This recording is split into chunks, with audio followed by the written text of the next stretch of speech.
Let me tell you about ProHealthConnect.com. It's transforming healthcare payments, providing retailers a seamless process for over-the-counter and healthy benefit programs. By connecting retailers, health plans, and payment processors, ProHealth Connect creates one powerful, unified network. They empower independent grocers and pharmacies to accept health benefit cards without changing how they do business. With over 10,000 locations nationwide, helping more than 1.3 million people access the care and nutrition they need. Go to ProHealthConnect.com. The Larry Kudlow Show on the Red Apple Podcast Network.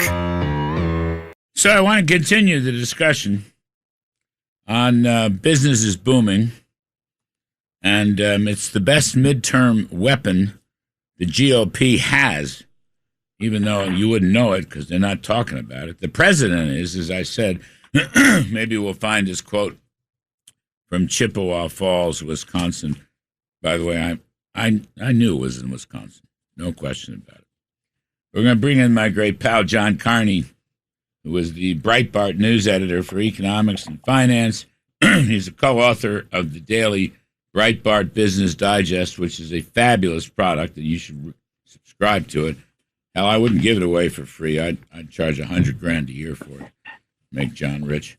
He's also a resident of Reading, Connecticut, which is a very important place. So, John, you know, I'm talking about business. The first point I want to make is, and people do not understand how the economy works.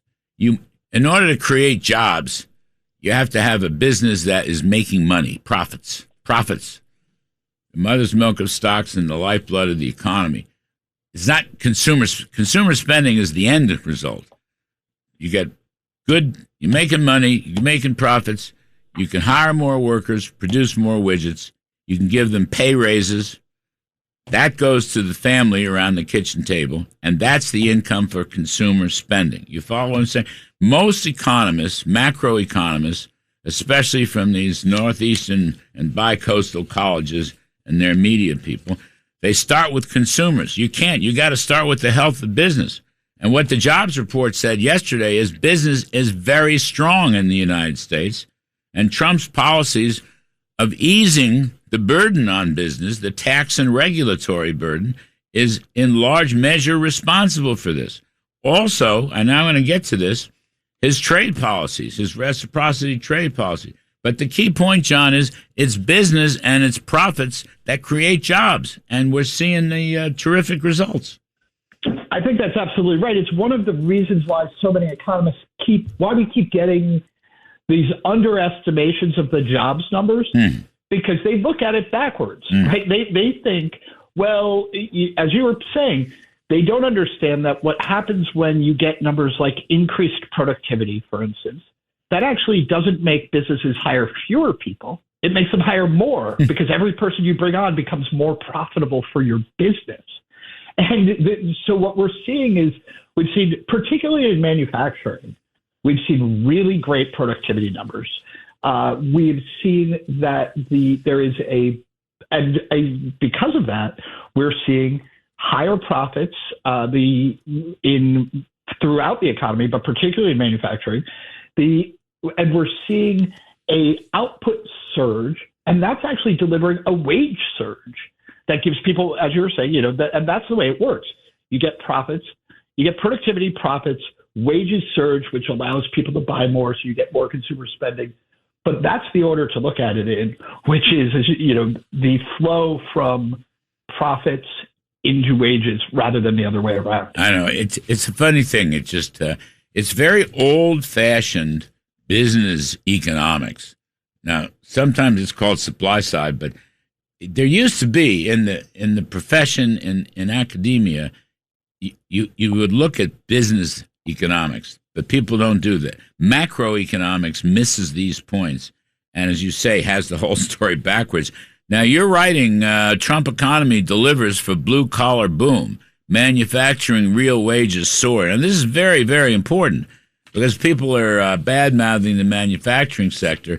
The reality is manufacturing, construction is up. Factories are up, John. All this is, putting working folks back to work. That's right. And one of the things that I went through a lot of historical data on this when we got the jobs numbers, and also the pay numbers. So first of all, overtime for manufacturing is up. That's a sign of a rising demand for manufacturing workers. They can't hire enough of them, so they're saying, here's some more overtime. And by the way, the overtime got a tax cut. So even the wage numbers we're seeing, which are great, are even better than they look because people are keeping more of the average hourly wage than they used to. They're keeping more of the overtime than they used to. I actually think there's actually probably a supply side effect for the overtime, meaning workers are more willing to put in overtime because they're keeping more of it. When the government takes half your overtime pay away, you say, well, maybe I'd rather hang out with the family, go fishing, do a lot of other things. When you get to keep more of it, people will work more. That's the classic supply side Laffer curve applied to overtime wages. That's exactly right. You tax something less, you get more of it. You tax overtime less, you're going to get more overtime. It's exactly right. The jobs boom, you're running 188,000 the last 3 months. We haven't seen that in quite a while, as you wrote in your piece last night. The other thing, John, wages. When you look at wages, you can't just look at average hourly earnings. You have to put in hours worked. These are hourly earnings, so you have to multiply that times hours worked. They don't do that. I mean, even some people in my own shop don't do that. So I'm just looking here for, let's stay with the manufacturing story. Production workers, average hourly earnings for production workers. Last 12 months, John, 3.6%. Now, some people say 3.6%. That's less than the April CPI, which was 3.8%, temporary energy from the Iran war. But if you add hours worked, which increased for production workers by 0.8%, almost 1 full percentage point, then the wage proxy is 4.4%, which even with the wartime energy is still ahead of the CPI, 3.8. 4.4 is higher than 3.8. I don't know why these reporters don't understand. You have to take hourly earnings plus hourly hours worked. I mean, what's wrong with them? So I did the calculation, and what real weekly pay, so that means after inflation, is up 3.5%. Oh. So people are doing extraordinarily well. Nominal pay for durable goods factory workers, that's what I'm talking about here, is up 7.4% from a year ago. Oh. You take out the inflation number, and by the way, hourly pay, this is exactly what you're talking about. Hourly pay is only up 5.3% nominally. But because people are working more, you have the weekly pay, which is what matters. That's what actually shows up in the paycheck. That's what pays the bills. It's not just hourly pay. And that is up 3.5%. It's been very rare for decades that we saw that kind of weekly real pay raise.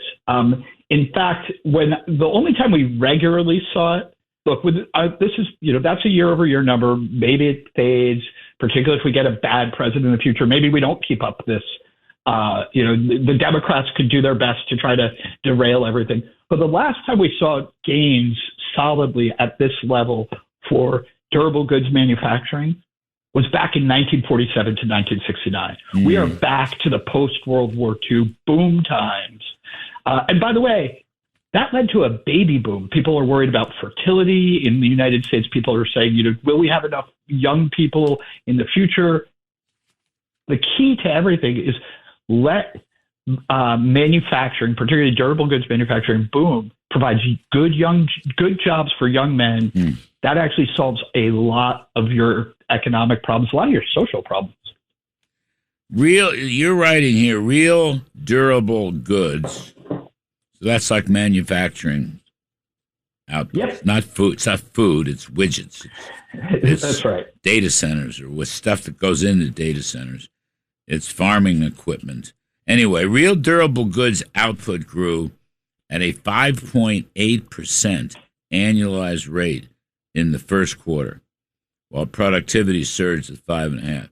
So my point, this is a booming economy. Business is booming profitably, and the economy is booming. And it's like this is an awakening for the media. I mean, nobody's talking. By the way, John, I don't want to politicize it altogether, but the fact is, all these Republican leaders, they're all squirreling around. They can't get a decent reconciliation fiscal bill in Congress. They're worried about William Pulte. They're worried about Justice Department funds, which, by the way, have been around for a while. Nobody's talking about the economy and the blue collars and the working folks. I had Kellyanne Conway on the TV show. She was my lead yesterday, and she just came out and said these numbers, this is the best weapon the Republicans have in the midterm elections. And you're digging in here, blue collar workers. People work with their hands, which left the Democratic Party. You got to bring them back. You got to get them to the polls. The GOP should be talking about this stuff, because it's really quite remarkable. I quoted Jack Kemp, the late, great Jack Kemp, my dear friend and mentor. He used to always say, the trouble with Democrats like jobs. They just hate the businesses that produce the jobs. Okay? He used to always say that. And Republicans should be out there proclaiming these things.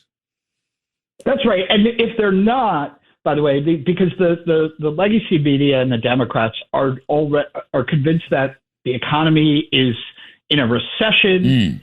I keep reading headlines that manufacturing isn't doing well. I mean, that blows my mind, because it obviously is. We talked about wages. We talked about production, productivity.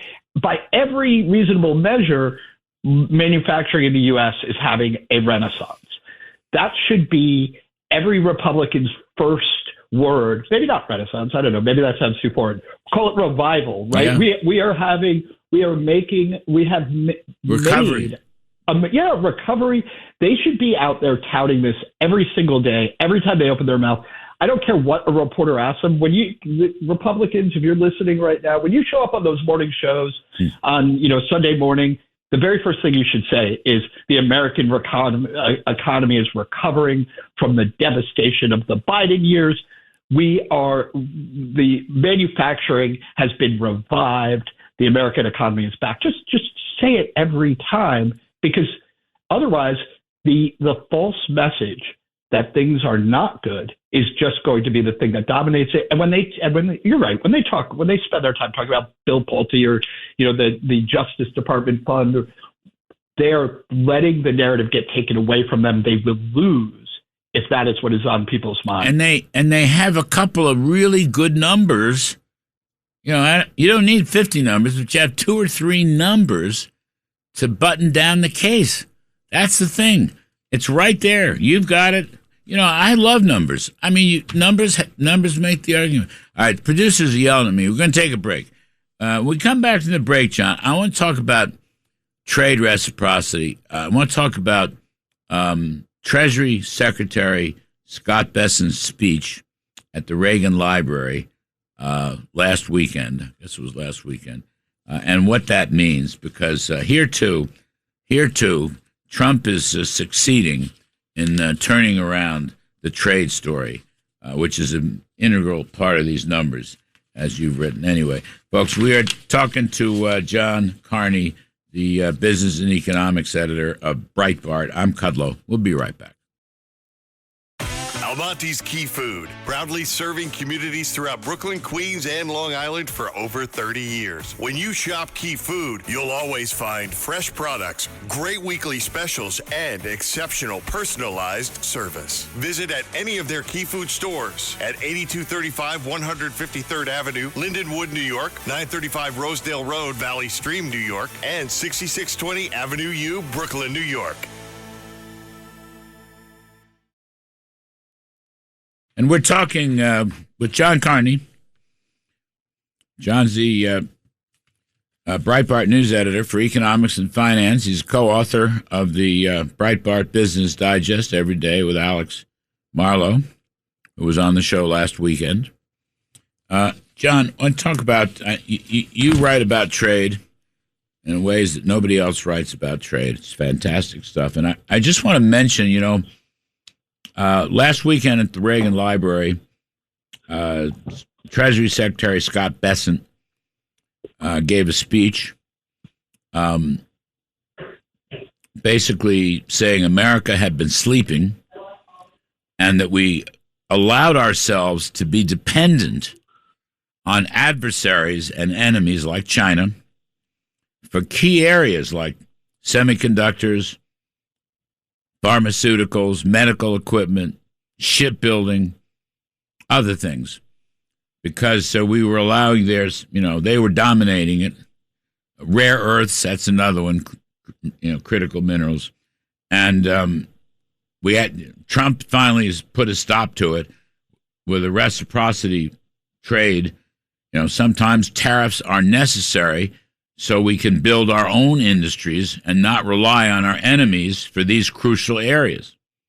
It was a speech that got very little coverage. I was right there. Now, I interviewed him, John, right afterwards for a half hour. It was a wonderful interview. But I went back, frankly, after reading your discussion of it, I went back on Monday for the TV show and talked more about it and wrote an article about it because it's so important. I don't want to let it slip by. I think that's absolutely right, Larry. I think it is a generationally important speech. One of the things that I could have even titled it, What America Forgot. Because Scott Bessent tying the prosperity of America's economy, but not just our economy, but particularly to our manufacturing sector, to our national security, is absolutely essential. If we are not making the things that we need to survive as an independent country, we will not stay an independent country. That's something, by the way, that George Washington said in 1790 in an address to Congress. He said that that a free people's safety and interest requires that they should promote manufacturers as to tend to render them independent from others, particularly for military supplies. Alexander Hamilton, same thing in his report on manufacturing, said that the independence and security of a country is materially connected with the prosperity of manufacturing. That's Bessent's message here. It is a message that is as old as the nation, and it is a message that was largely forgotten. Bessent pointed out that a lot of us, some of us already were remembering this, but it came home to a lot of people during the pandemic, when suddenly we realized that we didn't make things that are absolutely essential, that we couldn't get our hands on even simple things like face masks, but also our dependence from foreign countries for chips meant that our auto plants had to shut down. We have the biggest auto manufacturing in the world, but we can't make it on our own. That's a problem for national security. It is a problem, and so we cannot stay a free and independent country if we are too dependent. I mean, thank goodness.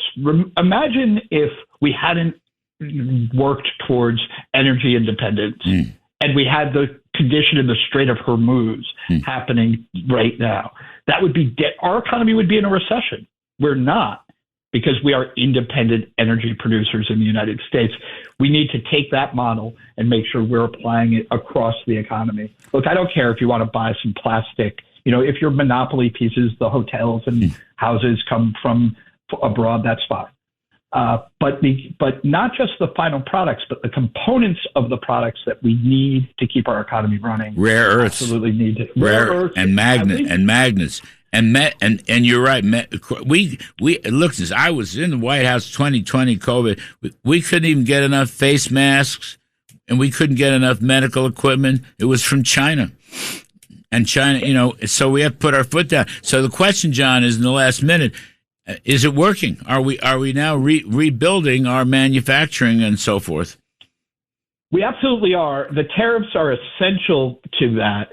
I know a lot of people, don't say, oh, no, I don't like the tariffs, but the tariffs are essential because what they say is it's safe to build a factory in America and you won't have to worry about being undercut by China's predatory pricing. China sees us build factories, and every time what they try to do, this is why we no longer make rare earths in the United States, because every time we tried to revive rare earth manufacturing, China dropped the price to below zero, more or less, and wiped out the people. What we need to do is tell American investors, you can invest in rare earth production in the United States, and we will not allow China's state-sponsored predatory mercantilism to cripple America's ability to make rare earths ever again. And listen, I think, we've been doing this for about a year, and the trade deficit's starting to come down, and as you chronicled, the manufacturing and the construction is starting to pick up again. Anyway, John Carney of Breitbart News, we appreciate it very much. Folks, I'm Kudlow.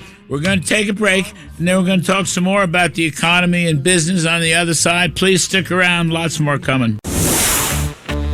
Thanks for listening to The Larry Kudlow Show. You can hear The Larry Kudlow Show Saturday mornings at 10. If you like the podcast, share it with your friends and listen anytime at WABCRadio.com and download the WABC Radio app. Hit that subscribe button on all major podcast platforms. Plus, follow WABC on social on Instagram, TikTok, Facebook, and X. See you next time for a new episode so you never have to wonder. What the heck is going on here?